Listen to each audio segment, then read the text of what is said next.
55's in the parking lot. We're still in Minnesota at QA1. We're gonna get a little tour. Come along for the ride.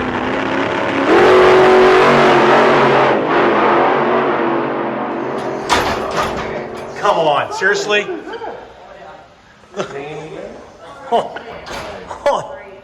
Safety vest? Oh, you get the pink one. Awesome. Awesome. Thanks, man. Come on, that's pretty good stuff. How's it going? Thank you for the pink vest. You bet, not a problem. So this building was built in 2020. QA1's been around since 1993. It started with rod-end spherical bearings. 1998, we acquired Carrera shocks. I'm sorry, HAL shocks. And then in 2004, we acquired HAL, and that's where we got all the shock stuff. What's real? 2011, we acquired the yellow rock suspension line. What's up, guys? How's it going? You know that dude. Brother, good to see you. What's up, Hey, man? Jeff, All right, good to see you, my friend. Yeah. Good to see you. How's it going, everyone? Motorsport sales manager. And shoes required. Look at that. Yeah. We've got on shoes. Yeah. Shoes. All right. So, we've got our laser over here. Let's get started with the name. Okay. Ready to get started? My nitrogen tank's just kicking in, so I gotta get hooked up.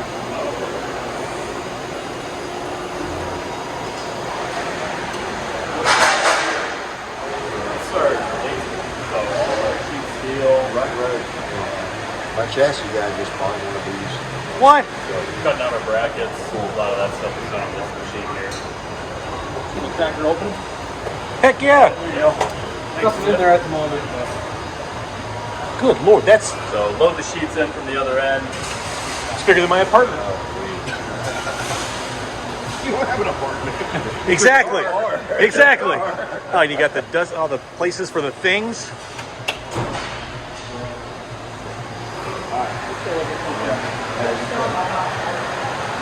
Wow, big ass laser jet.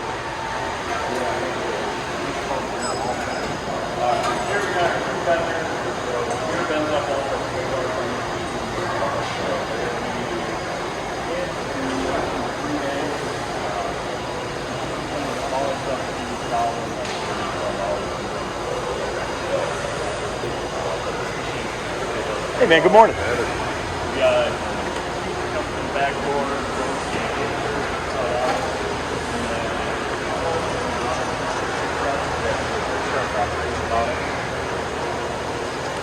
Here we got some more parts that are freshly cut.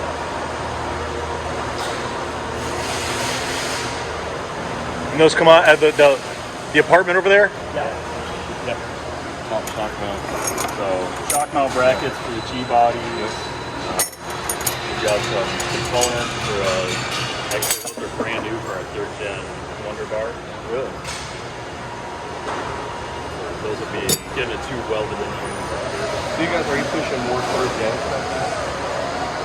Everybody is. This thing will feed in automatically when it gets to the end. It'll pull the drop back rather than sending it through the machine. Okay, so So it that- doesn't wait. Well, the drop at the end of the bar is still waste, but it's not going through the feeder and potentially plugging it up. Oh, and the robot arm. Oh, it's the Terminator. No, This is the shot from the Terminator. it's cutting the okay, threads Skynet. internally Skynet. and externally on it. So, cuts all the threads on it, all done in one operation there. Cuts out the conveyor on the end and the robot grabs it. Does a procedure there to drain the extra coolant out of it, and then it drops it in the bins. So it's all Yeah, it's full on Terminator. it is. Knows each spot.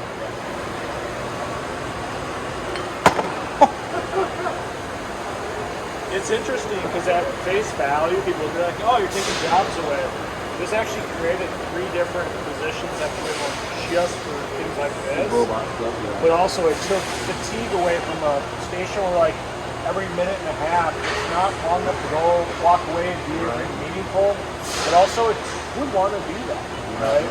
So these tend to get put in places where We want to let our team stretch themselves and do different things. It just pushes us in new ways. But automation, it creates jobs. It doesn't necessarily take it away. And this machine will run. Money is spent right there. Do you guys pick all that back from the content? I love how clean this facility is. You guys are familiar with these. Shock, yeah. There's the actual shock face itself. So similar type of program on this one. Load it up with a bar stock on the end. It'll run through the whole process. That's a work of art. Okay, now this is torn apart. This is single adjustable. So all it's doing is when you're cranking it, it's shooting the valve inside here. You know what I mean? Is there a valve inside here? You don't need that. Feed them in there. That's inside of here. And then that's the pressure that goes into here. So you can think of it kind of like an adjustable pressure regulator. Right. Okay. So then on the dual, there'll be another split top right here. Yeah, there's some additional passages on the double. Oh yeah, single adjustable. Right. There you okay. That's why I don't know if it's still running it.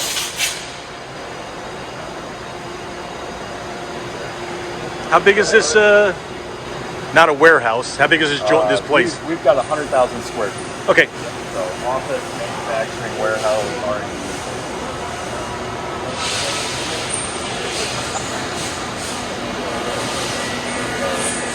This machine here does a lot of our steel shock bodies.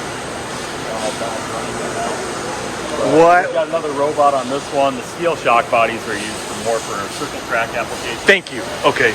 Versus and aluminum is all streetcar. Typically, yeah. Okay. There are certain sanctioning bodies that require steel shock bodies to use. Oh, I didn't know. Okay. Like who? I will figure that out at a later time. Circle track stuff. Yeah, okay. Let's try and do it as a low cost. Those steel shock bodies. Did you go pick it up? Just the way that they're set up. Came in the box. Really? How big was that box? Not as big as you think. Really? It was, big size.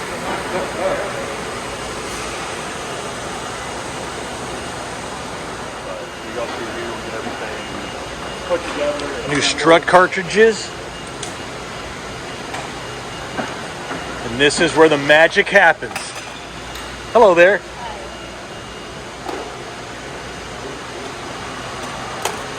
Hey, this is double adjustable, right? Double bases. Double adjustable. Very cool. Thank you. How long have you been here? 5 years. Nice. Everything that feed its way up to the actual assembly area on top. We call it wet assembly. We start to put the oil back in the shock, piston rods, seal it up for the final time. And then every single shock that gets built here, we dyno test. Every last one. How do you dyno test a shock? Up here, I'll show you. All right.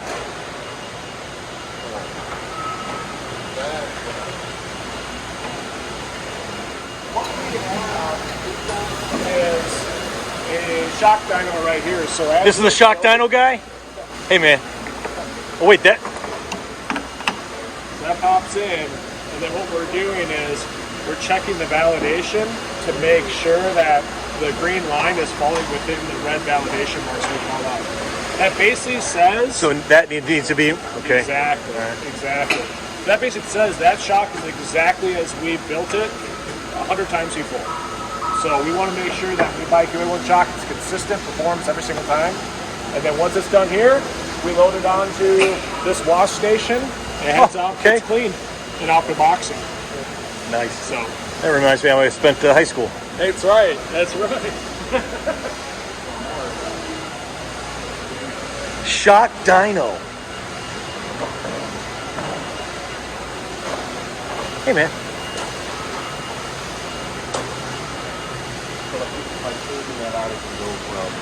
Drag racing to road racing to all that. Just by changing. Those are the mod things, right? Yeah. are going through assembly right now, so you can see they've got some different components on it. Oh, very cool. And then we've got the rest of the parts set up on that. And then that's pretty cool. Good to know.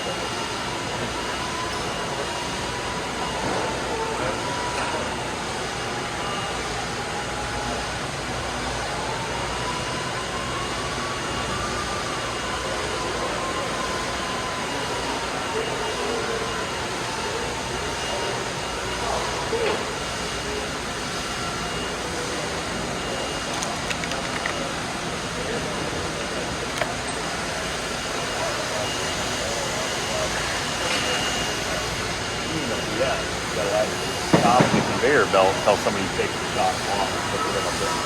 So keep getting them unloaded right now.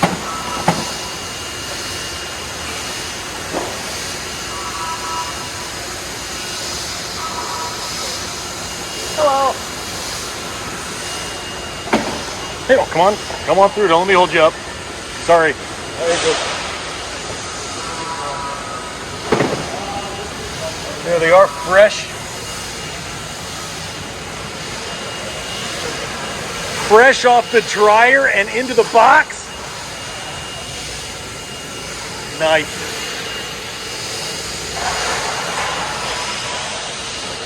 Open box experience if you get from QA1, like you know there's some care that goes into how you get your QA1 part. You know how I open my box?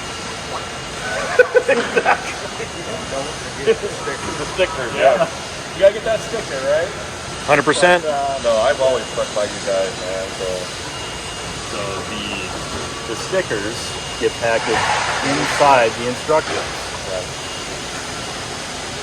That's why I lose my stickers. Every time. Because you don't use your instructions. Exactly.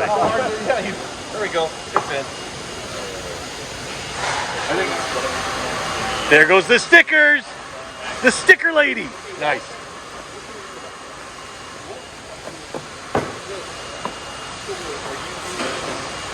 Look at that. These shocks could be yours.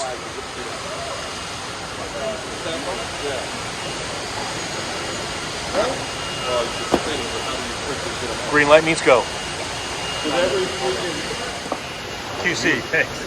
Quality control. Off the normal. That's big and beefy. But we've got our fixtures here,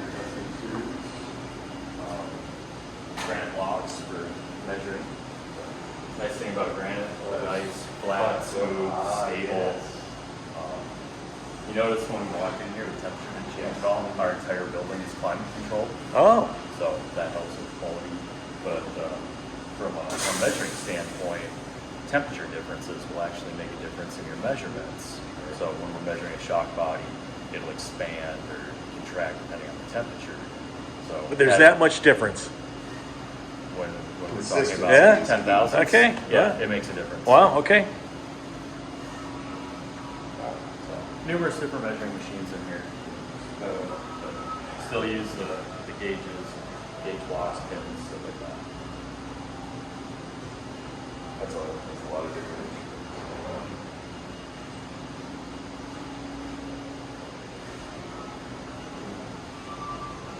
Precision granite.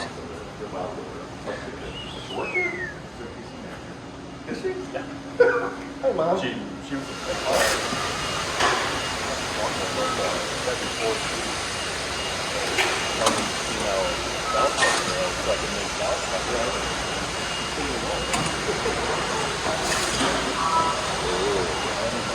So here we've got our control arms back from powder coating.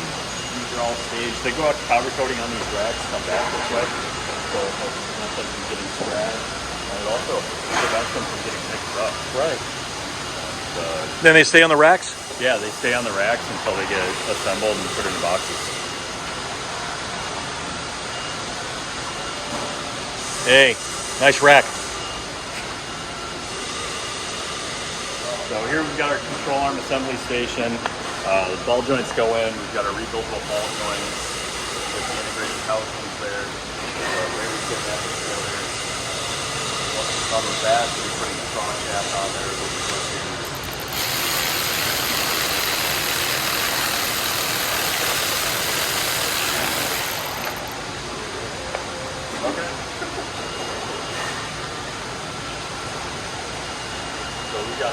component stays for the assembly stuff, so it doesn't have to go find parts. You got those up in there.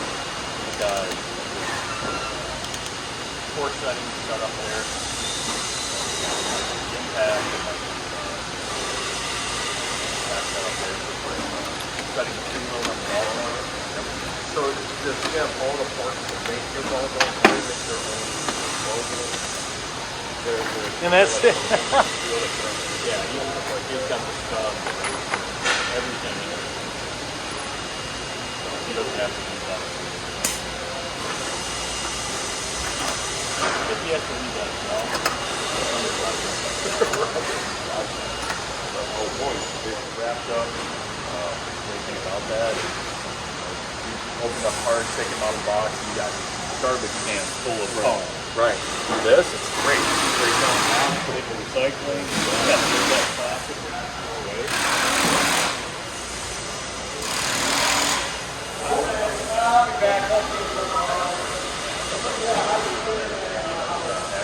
I like don't say I'm not trying to wait to get everything put in.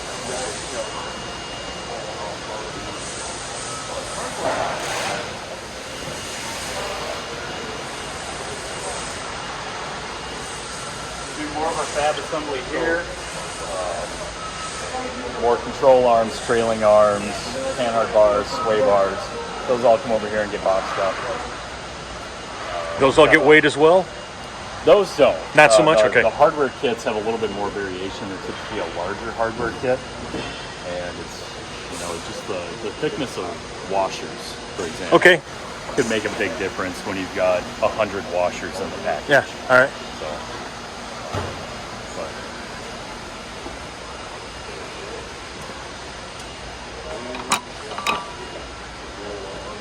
those would be one of our OEM customers. Including the box that's ready to go. Frame brackets for C10 cross members. Gotta love a C10. So we're gonna skip over driveline for a minute. Oh, wait, this is the thing. But we haven't even got to welding yet, Jeff. Okay, Doesn't matter. This is the best part. that's right. Wait, and this is Actually, I don't know if I've ever seen them. They go inside. a little bit of carbon fiber. They're inside the. So what the heck is... So there's a for steel pole vaulting? mandrel in there, Oh, this is inside. and he's getting ready to extract the mandrel. I'm gonna pull that out of this. Really? How far back should we stand?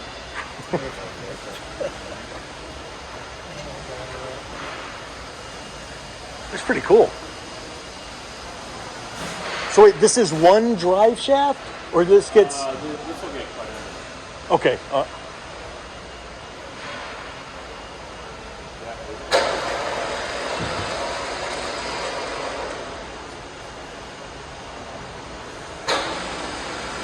There it goes.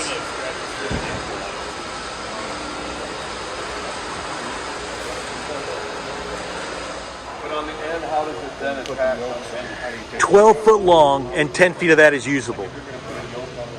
It'll get bonded. Does that carbon fiber wrap over a part of it? Just like we all did this weekend. So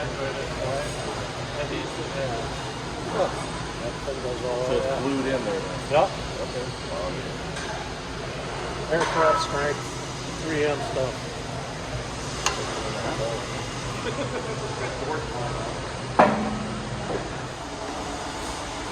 We've got our welding department here. We've got our 2 robotic welders. So all of our control arms for GM cars and numerous other components are done on the robotic welder. And then we've got our manual welding stations as well. And are those things like the other one 24/7? These do need somebody to manually They do? load and unload Okay. them. So these don't run quite that much, but we do run 2 shifts, Monday through They're- Friday. Yep. So we'll do 8-hour shifts? 10s. Wow. So 2 10-hour shifts through most of the building. We've got a few departments that will run just a standard 8-hour Monday through Friday. So Okay. Demand is high for QA1 quality. yeah. Is that politically correct to say? So we've got all of our welding fixtures here. Some of these are specially designed for the robots. Some are older designs for manual welding. So just a little bit different setup depending on how it's going to be welded or what access. With the robot, it's got to have a little bit more room to get the gun in there. And, Okay, yeah. Good adjustments made on that.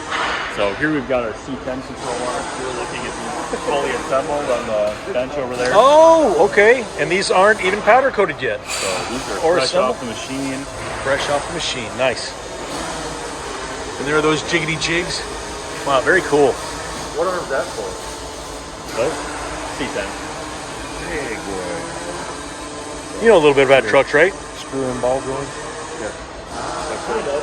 So it's our low friction ball joint, which is rebuildable and adjustable. So we've taken the guts out of. So we've taken that design and we've integrated that into the control arm themselves. So as they wear, you can adjust the preload on that and take any plate out of it. And if you ever wear it out, we've got a rebuild kit. You get that, swap the components out, the race and stuff on that, or the stud, if that should ever work. So how much does that increase the Life control arm? expectancy of the ball. They don't typically wear I out. was about to say almost indefinitely. You can just readjust it. Yeah. Pretty cool. Manual welding is the super secret stuff no one's allowed to see. Fresh parts packed up and get it together. Here we've got those control arms.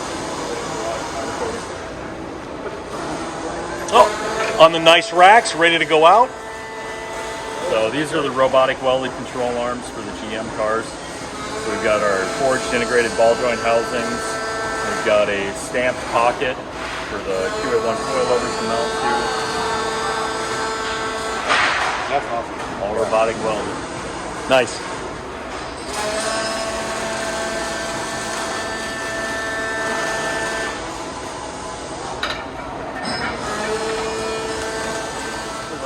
Mandrels that we're getting extracted over there out of the tubing.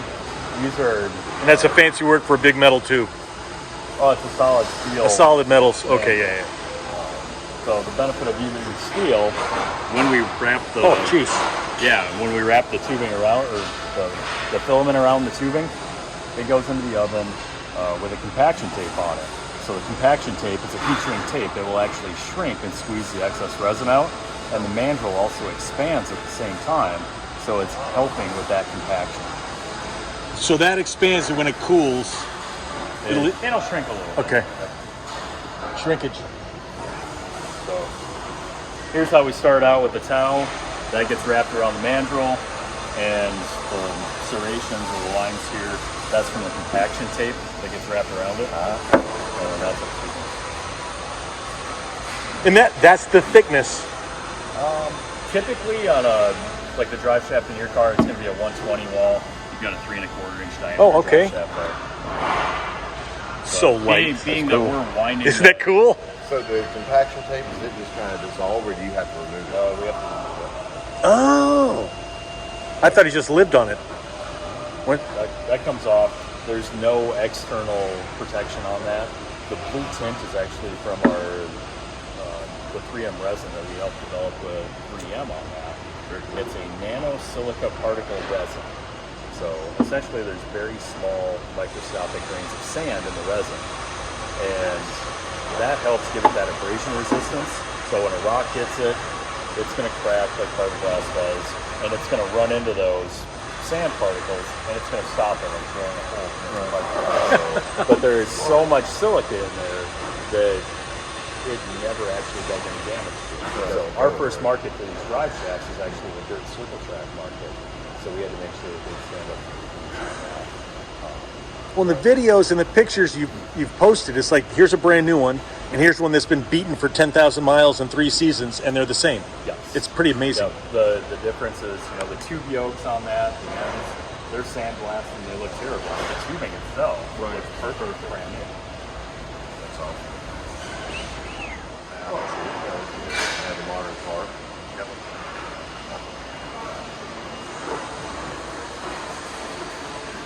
Oh wait, and this is Once they come off the winder, they go on the rack, and then they go into the oven for curing. So this is a custom-built oven for us. They come in here, and they actually go on the rollers, and they rotate while they're being cured.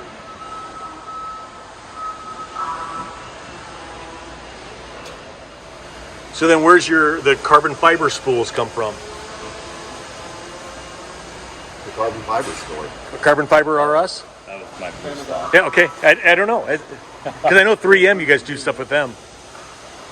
Interesting. So specifically, who do we buy the fiber from? Okay. Yeah. So here we've got stock carbon. So this is going to be the direct fit. These, we got some different stuff here set up. You see the different wrap angles on it, different diameters. But that'll be used for different applications.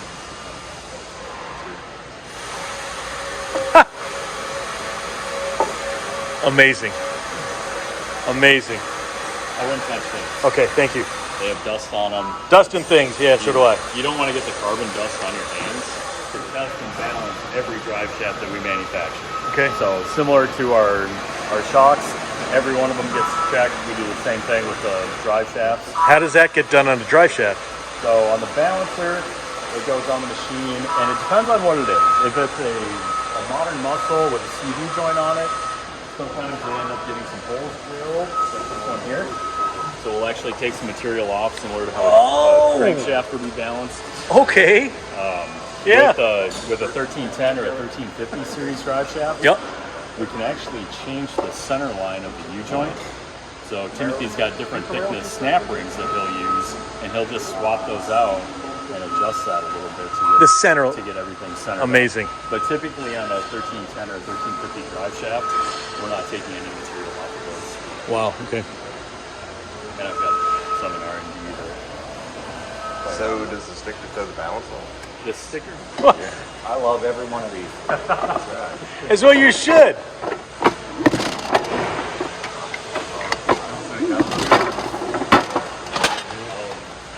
I'll come over here to grab a U-joint for R&D. You want me to put it in for you?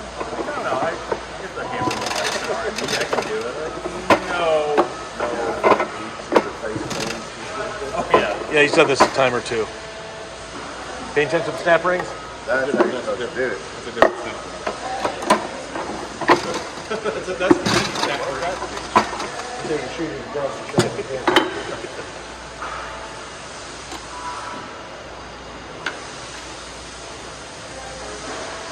U-joint action on a carbon fiber drive shaft.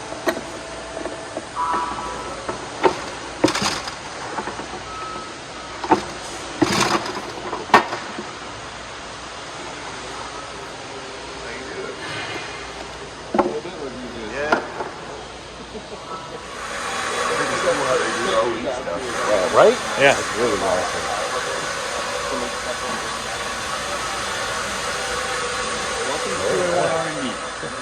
Oh. QA1 Development Center. What's that? You wanted a sign? Hey, there's the sign. Nice. Development Center. So I spent a whole bunch of time out here. We've got new blue there. That's our company development truck. We built that probably. We saw the Dodge at the show. The D100 is another one of our company projects. That one's got 5.7 Hemi in it, and 8-speed. S100 is a 351 base. All right. I'm drawn to this. Is tough as hell. Willwood disc brakes, the Willwood hub. Looks like some long tube header action. 68 Biscayne.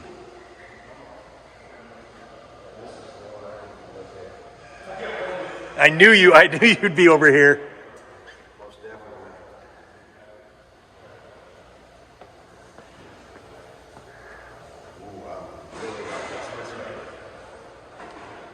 Yeah, good stuff. I'm gonna catch Rob over here. He's a lowlife. Just like me. Now, this is the setup I need for my son's car. This is the exact stuff I need for my son's car. It is. Double adjustable, nice.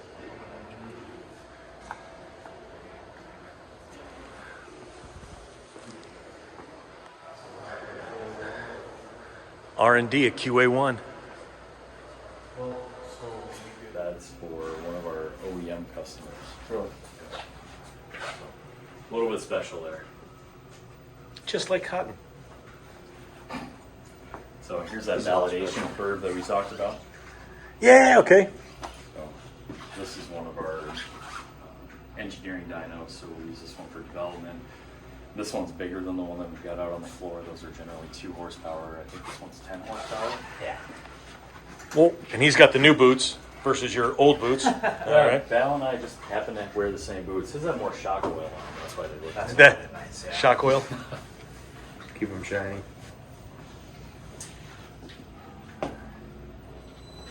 So just gonna run a warm up first, move the fluid around, and then it'll go. Being that this is a monotube shock, it'll go into a gas test. So that's what it's doing right now. Goes to a point, measures a force. Goes to a second point, measures a force.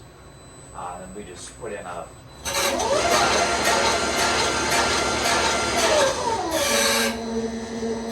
Is that the noise you're hearing? Holy cow. Turn stereo on.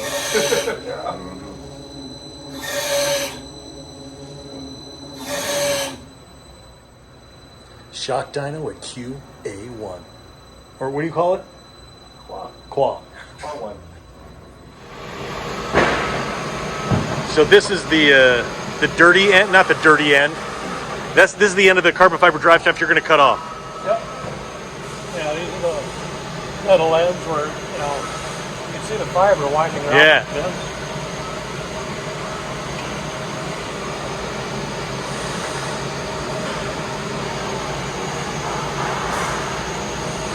Cutting into fresh carbon fiber. Yeah, this is just a rough one. Okay.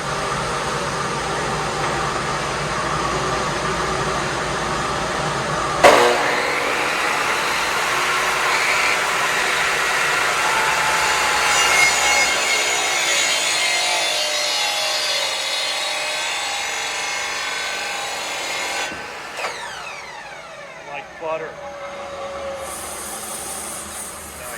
Thank you, sir. Yeah. Got the QA1 break room, and right outside the break room, what have we got? Oh, there she is. Hello.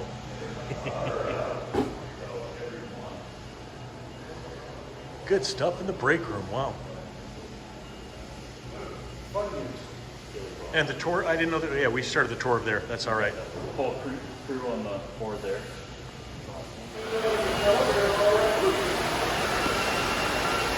All right, you ever seen a basketball court like this? QA1's production facility and QA1's basketball court. What do you think? Kind of cool? It is cool. Yeah, pretty cool. Really cool. We got the QA1 pad in the back.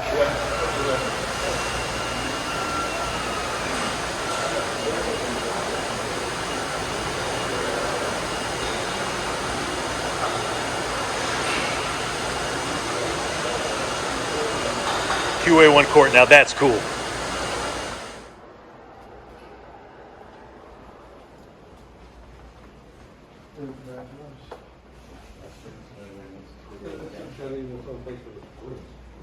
Right up on the Regal.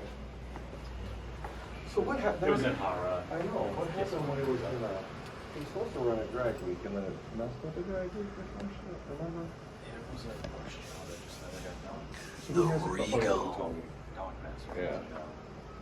So yeah, Cody with Motor Trend was a cool project.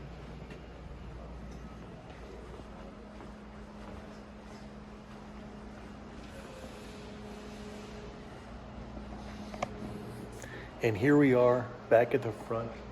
How do you like that? And the nice lady, I think I've got to give back my pink vest, but QA1 guys, thanks for coming along for the ride. Giddy up.